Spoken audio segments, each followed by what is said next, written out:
मैं पहली एक बच्ची हूँ पूरे वर्ल्ड में जिनका पेंटिंग उनके कैलेंडर के कवर पेज पे सिलेक्ट हुआ। तब मैं स्कूल से घर आई, उन्होंने मुझे कहा कि ऐसे तुम्हारा कैलेंडर में निकला है, तो मैं तो खुद बहुत शॉक हो गई। हमेशा पढ़ाई करने में अच्छा नहीं लगता, तो उसके लिए थोड़ा सा पेंटिंग कर लेती हूँ। एक बार एग्जीबिशन किया था, उसमें मेरे कुछ पेंटिंग्स बिके थे और उसमें मैंने मोर देन 25,000 डोनेट भी किया था लोगों के लिए। वाइट जितना लगा लो वो दिख ही जाता है, तो वो पूरा फिर से शुरुआत करना पड़ता है। तो मैं कोशिश करती हूँ कि ना हो गलती, पर गलती तो हो ही जाता है।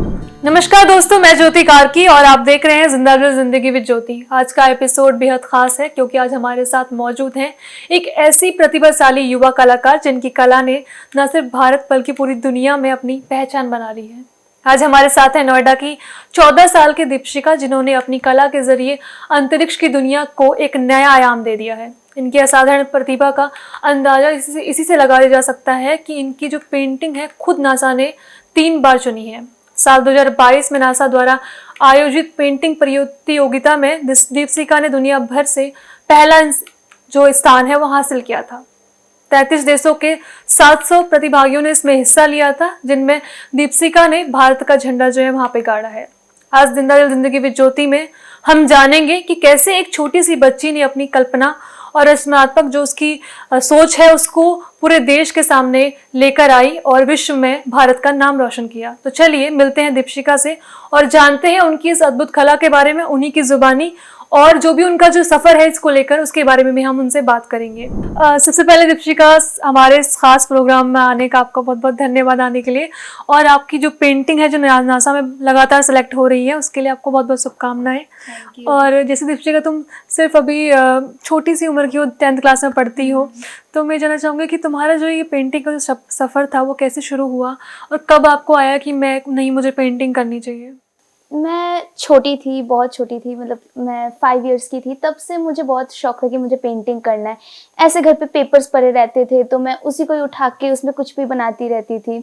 तो मेरे मम्मी पापा दोनों ने देखा तो उन्होंने कहा कि अच्छा ठीक है मुझे करना है। तो फिर उन्होंने मुझे अच्छे कलर्स लाके दिए, प्रॉपर शीट्स लाके दिए, तो मैं उस पर बनाना शुरू किया। मम्मा मुझे पेंटिंग्स बना के देती कि चलो इसमें ऐसे कलर करो, बाहर ना निकले कलर, तो वैसे करती थी। ऐसे करते करते मुझे इंटरेस्ट ग्रो हुआ। फिर पापा मेरे बहुत सारे कॉम्पिटिशन्स लाते थे, तो मेरा नासा वाला एक बार कंपटीशन लाए, तो मैंने कहा कि ठीक है चलिए ये भी बनाते हैं। मैंने अपने मम्मी का हेल्प लिया, पापा का हेल्प लिया और मैंने कंपटीशन में भेजा।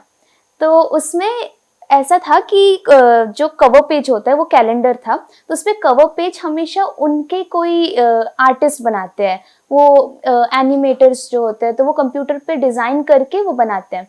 पर मैं एक पहली इंडियन हूँ, इनफैक्ट इंडियन नहीं, मैं पहली एक बच्ची हूँ पूरे वर्ल्ड में जिनका पेंटिंग उनके कैलेंडर के कवर पेज पे सिलेक्ट हुआ। तो ये देख के मुझे बहुत इनकरेज हुआ कि हाँ ऐसे बहुत अच्छा है, मुझे भी और करना है पेंटिंग। तो उसी के अगले साल मैंने फिर से दिया कंपटीशन में नासा में, उसमें भी मेरा फिर से पेंटिंग सिलेक्ट हो गया। एंड ये मैंने एक सीक्वेंस बनाया था पेंटिंग का। पहले साल में मैंने दिखाया था कि एक बच्ची है, उसकी एक मम्मी है, वो एस्ट्रोनॉट है, वो स्पेस में जा रही है और उसको अपने बच्चे के बारे में बहुत याद आएगा, तो वो अपने साथ अपने बच्ची का एक फोटो लेके जा रही है जिसपे लिखा है मिस यू माय डियर।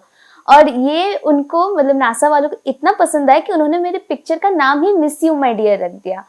और नेक्स्ट ईयर उसी की जो मम्मी है वो फिर से अर्थ पे वापस आ रही है, तो जो लड़की है वो अपने मम्मी को वेलकम कर रही है अर्थ में, एक फूल लेके खड़ी है और उसकी मम्मी भी उसको देख के हाई करी कि है मैं वापस आ रही हूँ, तो दोनों बहुत खुश है। और फिर से तीसरी साल मुझे मिला नासा से, तो उसमें मैंने दिखाया था कि वो बच्ची है, वो अभी सोलर सिस्टम में घूम रही है, उसको भी अब मन है कि वो भी एक एस्ट्रोनॉट बनेगी अपनी मम्मी के तरह। वो एक बाइनोकुलर है वो, और अपने जो प्लैनेट्स होते हैं उसको और करीबी से देख रही है और नॉलेज गेन कर रही है। तो ऐसे मैंने सीक्वेंस बना नासा में, मुझे इसलिए 3 बार पेंटिंग्स में अवार्ड्स मिले। जैसा कि आपने बताया कि 2019 में आपका कैलेंडर जो नासा का है उसमें आपका पेंटिंग लगा था, तो जब ये हुआ तो तुम्हारे पास आपके पास आया होगा वो जो भी कैलेंडर है वो, तो उसके बाद आपके फैमिली में जो लोग थे उन्होंने कैसा मतलब रिएक्शन दिया? स्कूल में, क्योंकि आप छोटी रही होंगी काफ़ी, स्कूल में जो टीचर्स हैं, आपके जो क्लासमेट्स हैं, उनको देखकर मतलब कैसा रहा? फैमिली में क्या एक सपोर्ट रहा? मैं ये जब रिजल्ट निकला था तब मैं स्कूल में थी, तो मुझे पता नहीं कि मेरे पापा मम्मी ने उन्होंने ही देखा था। मैं स्कूल से घर आई, उन्होंने मुझे कहा कि ऐसे तुम्हारा कैलेंडर में निकला है। तो मैं तो खुद बहुत शॉक हो गई कि अरे ऐसे कैलेंडर, वो भी नासा। मतलब मैं तो अमेज थी कि मुझे 2 दिन तो विश्वास ही नहीं हो कि अच्छा ये हुआ है। और वो भी तो ऑब्वियसली बहुत ही खुश थे कि इतना अच्छा, इतना बड़ा बात हो गया है। फिर मेरे स्कूल में सब मेरे दोस्तों को पता चला, टीचर्स को पता चला, तो उन्होंने भी मुझे बहुत शुभकामनाएं दिए, आशीर्वाद दिया। और इनफैक्ट मेरे प्रिंसिपल थे, उन्होंने तो स्पेशली मुझे अपने पास बुला के मुझे चॉकलेट्स दिया, मुझे बहुत ज़्यादा वेल विशेस दिए, बहुत मतलब बहुत प्यार किया था। तो ऐसे बहुत मुझे शुभकामनाएं मिली। फिर दूसरे साल भी सब मुझे ऐसे मिला, तो सबको उसने भी बहुत खुश हुआ। तो ऐसे धीरे धीरे धीरे थे, तो सबको मतलब होता रहा, सब खुश होते गए। तो नासा तो समझो कि साइंस से जुड़ा हुआ है, तो अभी आप 10th क्लास में भी हैं। तो आपका जो ये रुझान था इसको लेकर, नासा को लेकर या साइंटिस्ट या एरोस्पेस के को लेकर, तो ये अभी भी है, या मतलब ये पेंटिंग के जरिए आप इसको किस तरीके से समझ पाती हैं?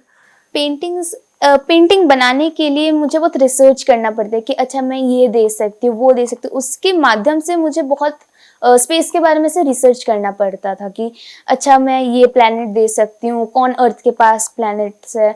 मैंने अपने मम्मी पापा दोनों से बहुत हेल्प से, उनको तो ज़्यादा पता है, तो उन्होंने मुझे, मैं जब छोटी थी मुझे इतना पता नहीं था, उन्होंने मुझे उसके लिए बहुत हेल्प किया।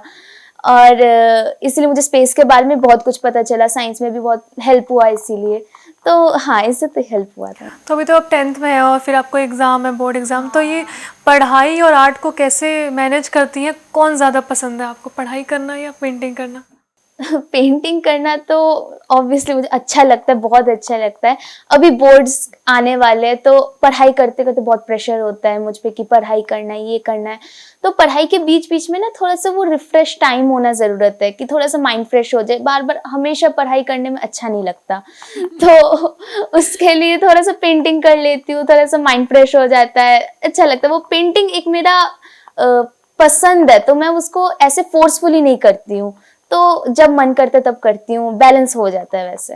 तो पेंटिंग के साथ तो आप बैलेंस कर ही रही हैं, तो उसके साथ में जैसे पढ़ाई जब होती है तो घर वाले डांटते नहीं है कि अभी ड्राइंग मत करो और पढ़ाई करो, ऐसा कुछ? नहीं, कभी मुझे ऐसे कभी भी फोर्स नहीं आया कि पढ़ाई मत करो पेंटिंग कर, मतलब पढ़ाई करो पेंटिंग मत कर, ऐसे कभी नहीं हुआ। इनफैक्ट वो मुझे खुद बोलते हैं कि पेंटिंग करो, वो अच्छी बात है। वो उन्होंने मुझे बहुत सपोर्ट किया है, मतलब मटेरियल्स लाने से लेके कंपटीशन लाने तक सब कुछ उन्होंने ही किया है।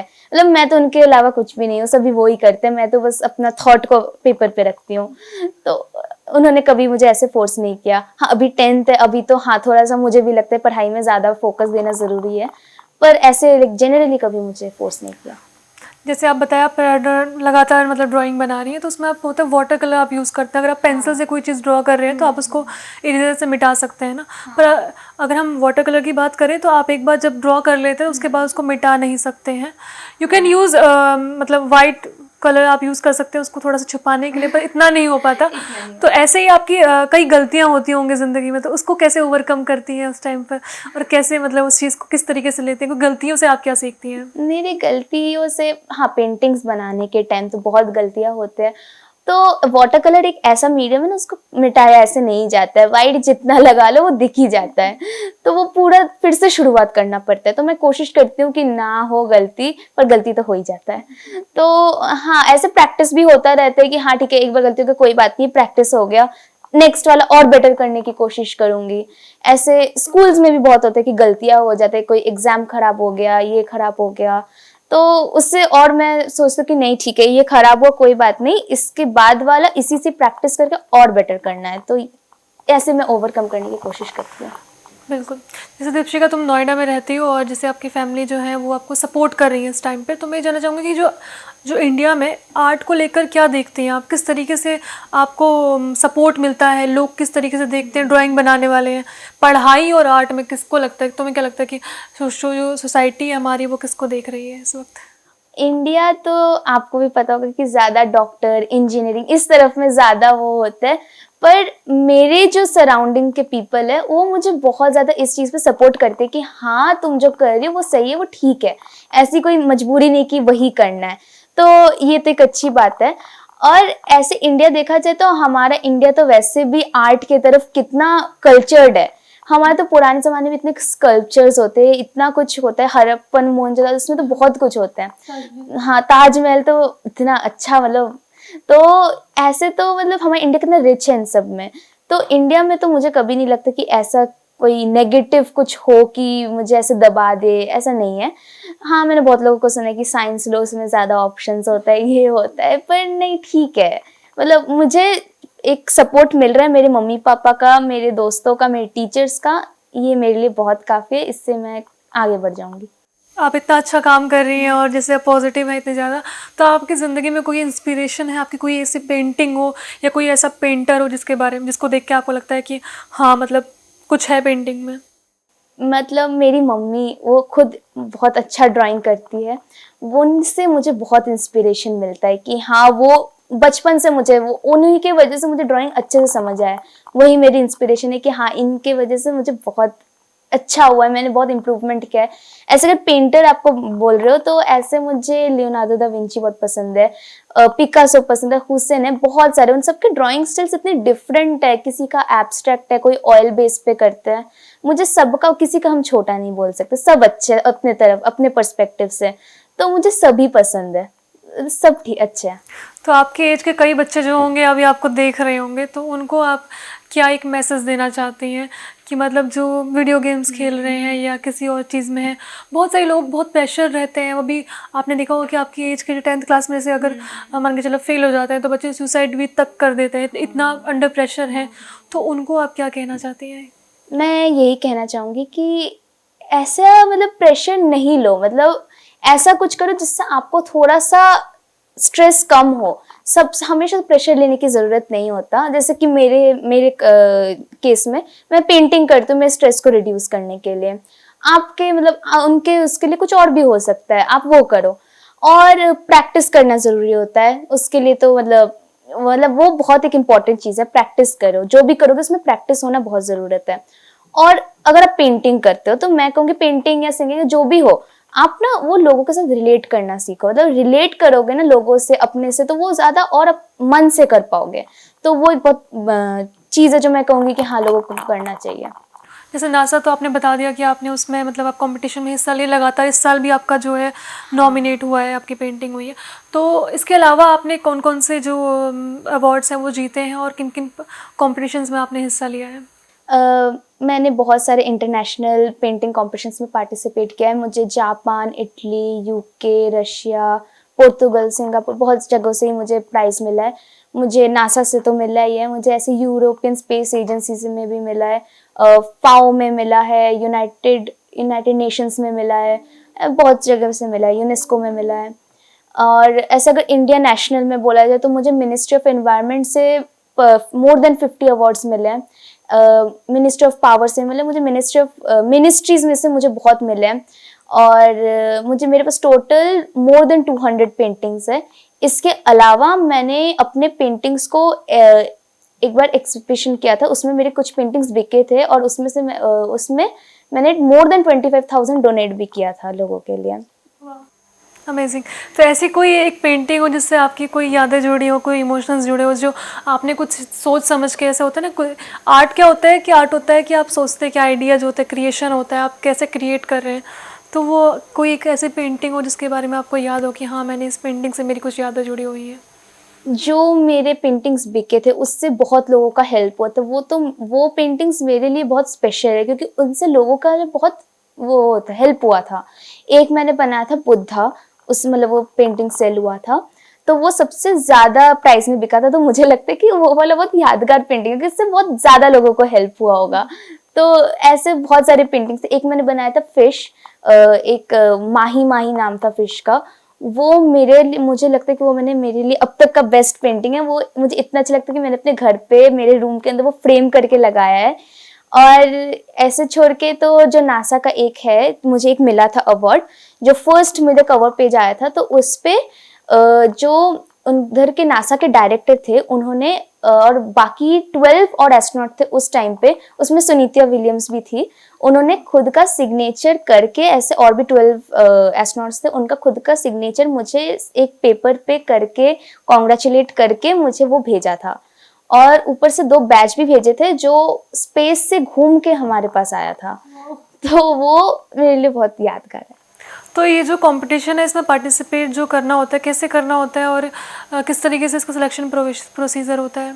जो भी कॉम्पिटिशन्स आते हैं वो सब मेरे पापा मेरे के लिए लेके आते हैं, सब ऑनलाइन में वो उनको मिलता है। और कुछ कुछ होता है जो मुझे मेरे दोस्तों से मिलता है, कोई मुझे कितने टीचर्स बच्चे पार्टिसिपेट करते हैं इसमें? एक कंपटीशन में मोर देन 1000 लोग तो पार्टिसिपेट करते हैं All over the world? All over the world. और अगर नेशनल वाले में बोले तो नेशनल्स में बहुत जगह मैंने देखा है कि पहले स्कूल लेवल होता है, फिर स्टेट लेवल होता है, फिर नेशनल लेवल होता है। वो बहुत सारे स्टेप्स होते हैं, तो वो स्टेप्स को कर करके जाना पड़ता है। बेस में बोले तो नेशनल वगैरह में तो बहुत ही बच्चे आ जाते हैं, मोर देन 10,000 बहुत लोग आते हैं। तो उसमें से आपकी पेंटिंग सेलेक्ट हुई है, 2 बार नासा ने उसको कैलेंडर बनाया है, अभी भी आपकी नॉमिनेशन के लिए गई हुई है अभी? हाँ, अभी एक पेंटिंग है मेरा, ये नॉमिनेशन अभी चल रहा है। ये वाला पेंटिंग नासा में सिलेक्ट हुआ है। इस वाले में क्या हुआ है कि नासा ने जितने भी 10 इयर्स के जो भी 10 इयर्स विनर्स है सबका पेंटिंग में से शॉर्टलिस्ट किया है। तो लास्ट 10 इयर्स में मोर देन 250 पीपल सिलेक्ट हुए थे, प्राइज मिला था। तो उसमें से 24 लोगों को शॉर्टलिस्ट किया है, जिसमें से अभी पोल चल रहा है। तो उसमें 12 लोगों को इस साल के नेक्स्ट ईयर के कैलेंडर के लिए चूज करेंगे। तो उसमें से मेरा 2 पेंटिंग सिलेक्ट हुआ है, एक तो ये वाला है और एक दूसरा वाला है जो मिस यू माय डियर है, वो वाला है। तो अभी तो ये चल रहा है। तो जैसे आप पेंटिंग कर रही हैं लगातार, तो इनको आप, मैं चाहती हूँ मतलब इन फ्यूचर आप किस तरीके से देखते हैं अपनी पेंटिंग को, और एज एन आर्टिस्ट तो अपने आप को कहाँ देखना चाहती हैं? फ्यूचर में बोला जाए तो अगर मुझे पेंटिंग मतलब इस इंडस्ट्री में अगर मुझे अपॉर्चुनिटी मिलता है तो मैं, हाँ ऑब्वियसली मैं इसी में आगे बढ़ना चाहूँगी। ऐसे अभी तो मैंने वैसा प्रॉपरली कुछ सोचा नहीं कि हाँ मुझे इसी में ही करना है, ऐसे मैंने नहीं सोचा। अभी 10th है, 10th दो वो पहले ज़्यादा इम्पोर्टेंट है। दीपशिका, जैसे कि आपने बताया कंपटीशन, नासा का जो कंपटीशन उसमें आप पार्टिसिपेट करती हैं, तो ऐसे बड़े लेवल के वर्ल्ड वाइड जो कंपटीशन चल रहा है, बहुत सारे बच्चे इसमें पार्टिसिपेट करते हैं, तो कितना प्रेशर क्रिएट होता है आपके ऊपर और किस तरीके से आपका जो प्रिपरेशन होती है वो होती है? प्रेशर बोला जाए तो होती तो प्रेशर बहुत ही है, पर सपोर्ट की वजह से वो थोड़ा सा कम हो जाता है कि ठीक है सबका सपोर्ट मिल रहा है। और प्रिपरेशन मेरा बहुत बहुत यूनिक टाइप का है, आप कह सकते हो। तो पहले तो मैं खुद सोचती हूँ, खुद रिसर्च करती हूँ कि हाँ इस थीम के ऊपर मतलब जो टॉपिक मिलता है उस थीम के ऊपर मुझे ये इंक्लूड करना चाहिए। जो भी मैं इंक्लूड कर सकती हूँ वो तो पहले मैं एक पेपर में लिख लेती हूँ कि हाँ ये कर सकती हूँ, ये कर सकती हूँ, ये कर सकती हूँ। फिर मैं वो अपने पापा को दिखाती हूँ, अपने मम्मी को दिखाती हूँ, हम सब मिलकर बैठते हैं कि हाँ ये इंक्लूड करना मस्ट है कि इस टॉपिक पे ये सबसे अच्छा जा रहा है, ये करो, ये करो, ये मत दो, वो मत दो। क्योंकि 1-2 घंटे के कॉम्पिटिशन में हम सब कुछ तो इंक्लूड नहीं कर सकते, उसका टाइम लिमिट होता है।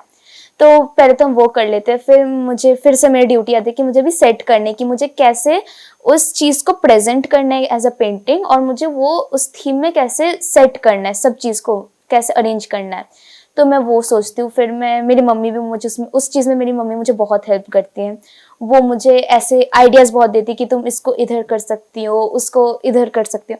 तो ऐसा बहुत आइडियाज़ देते। मेरे पापा, उनको नॉलेज है बहुत चीज़ों में, तो वो मुझे यूनिक आइडियाज़ देते कि तुम इसको ऐड करो, ये कोई नहीं करेगा, ये वो करो। तो उसमें भी थोड़ा सा हेल्प मिल जाती है कि हाँ चलिए ये हो जाता है। और फिर ऐसे सब कुछ हो जाने के बाद मैं एक प्रॉपर फिर पेंटिंग बनाती हूँ कि हाँ ये मैंने सोचा है, इसको मैं अब एक अच्छे से पेंटिंग को बनाती हूँ। जब बनाना हो जाता है तब कलर्स की प्रॉब्लम आती है कि इधर कोई कलर की गड़बड़ी हो गई कि नहीं, ये वाले में जगह अगर ये देते ज़्यादा मीनिंगफुल लगता है, या फिर इसमें ये कलर ज़्यादा सूट नहीं कर रहा, थोड़ा सा ब्राइट कलर देना चाहिए, वैसे थोड़ा सा डार्क कलर देना चाहिए। तो वैसे हम ऐसे मुझे एक पेंटिंग को बहुत बार बनाना पड़ता है, फिर वो परफेक्ट एक पेंटिंग बनता है। फिर उसको वो 2 घंटे में बनाने के लिए उसकी प्रैक्टिस चलती है कि कभी 3 घंटा लग रहा है, कभी 2.5 घंटे लग रहे हैं। तो वो एक टाइम लिमिट में भी लाना है। तो पेंटिंग बनाने में तो मतलब वो एक प्रेजेंट करने में बहुत पीछे वो रहता है कि ये करना होता है, वो करना होता है। फिर जाने के लिए, उधर तक पहुंचने के लिए मेरे पापा मुझे हेल्प करते कि मुझे ड्राइव करके लेके जाते हैं। उधर मेरी मम्मी रहती है, मुझे कहती है कि अच्छा ये भी कर सकती हूँ, उधर कर सकती हूँ। फिर उधर और भी बच्चे रहते हैं, मैं उनसे भी अगर कभी आइडियाज़ मिलते कि अच्छा ऐसे भी बना सकते हैं तो उधर थोड़ा सा चेंजेस हो जाता है। और घर पे तो और भी मुझे हेल्प मिलते रहते हैं, तो ऐसे बहुत अच्छे से मेरा प्रिपरेशन हो जाता है। और इसमें प्रेशर तो मतलब महसूस ही नहीं होता इस प्रोसेस में। ऐसे इतना अच्छे स्टेप से चलता है सब कुछ, इतने प्रॉपरली चलता है कि वो प्रेशर की वो जो फीलिंग होती है वो आती नहीं है, तो ऐसे अच्छे से हो जाता है। तो ये कंपटीशन सिर्फ दीपशिका का नहीं है, मम्मी पापा और मेरा दीपशिका का है। हाँ। सभी लोग प्रिपरेशन करके सभी करते हैं, हाँ। सभी लोग प्रिपरेशन करते हैं, उसको फिर जीतते हैं ना। ठीक है, चलो ठीक है Deepshikha, thank you so much हमारे साथ जुड़ने के लिए और जो भी आपकी स्टोरी है वो शेयर करने के लिए। इतनी छोटी सी उम्र में आप इतना अच्छा काम कर रही हैं और जो आपने बताया कि आपने पेंटिंग्स को सेल करने के बाद जो पैसा आया उसको गरीबों में बांटा और उनको दिया, तो वो चीज़ें आपके अंदर हैं अभी से ही। और ना सिर्फ ऐसे बड़े प्लेटफॉर्म पर एक वो आपकी फ़ोटोज़ को, आपकी जो पेंटिंग उसको शेयर कर रहे हैं अपने उस पर। और अब मैं चाहती हूँ इस बार वाला कंपटीशन भी आप जीतें और हमारे जो इंडिया है उसका जो नाम जो है वो रोशन करें, और जैसे मम्मी पापा जो इतनी मेहनत कर रहे हैं आपके पीछे उनका नाम रोशन करें। तो थैंक यू सो मच और कंग्रेचुलेशन, जो आपके काम कर रही हैं बहुत अच्छा है। ठीक है, मैं आशा करती हूँ कि आजकल जो युवा है जो आपको देखकर थोड़ा सा मतलब मोटिवेट हो, जो और भी कई चीज़ें कर रहे हैं उसके अलावा वो पेंटिंग जो है, क्योंकि पेंटिंग में भले ही हमारा जो कल्चर है उससे जुड़ा हुआ है पर बहुत सारे लोग सपोर्ट नहीं करते हैं बच्चों को अगर वो एक एज एन आर्टिस्ट होते हैं तो। ठीक है, तो पढ़ाई के साथ साथ वो थोड़ा सा आर्ट में अगर जाएंगे तो वो बहुत अच्छा रहेगा। तो थैंक यू दीपशिका। तो आज हमारे साथ दीपशिका मौजूद थी जो कि नोएडा में रहती हैं और नासा जैसे बड़े प्लेटफॉर्म पर वो इंडिया को रिप्रेजेंट कर चुकी हैं। सिर्फ इतना ही नहीं, उनका जो पेंटिंग है वो 2019 में नासा के जो कैलेंडर के कवर पेज पे लगा था और जैसे अभी भी वो कंपटीशन में उनका जो पेंटिंग है वो नॉमिनेट हुआ है। मैं आशा करती हूँ कि आने वाले समय में वो हमारे देश का नाम ऐसे ही रोशन करती रहेंगी और उनकी जो पेंटिंग है वो सभी को पसंद आएंगी और वो अपने काम को जैसे जैसे बड़ी होंगी वैसे वैसे वो उसमें बढ़ती चली जाएंगी। तो अगले हफ्ते भी हम ऐसे ही लोग और उनकी कहानी लेके आपके साथ बने रहेंगे। तब तक के लिए आप देखते रहिए उत्तर प्रदेश टाइम्स। मैं ज्योति कार्की, धन्यवाद। हम हैं देश के दिल, उत्तर प्रदेश की धड़कन, उत्तर प्रदेश टाइम्स।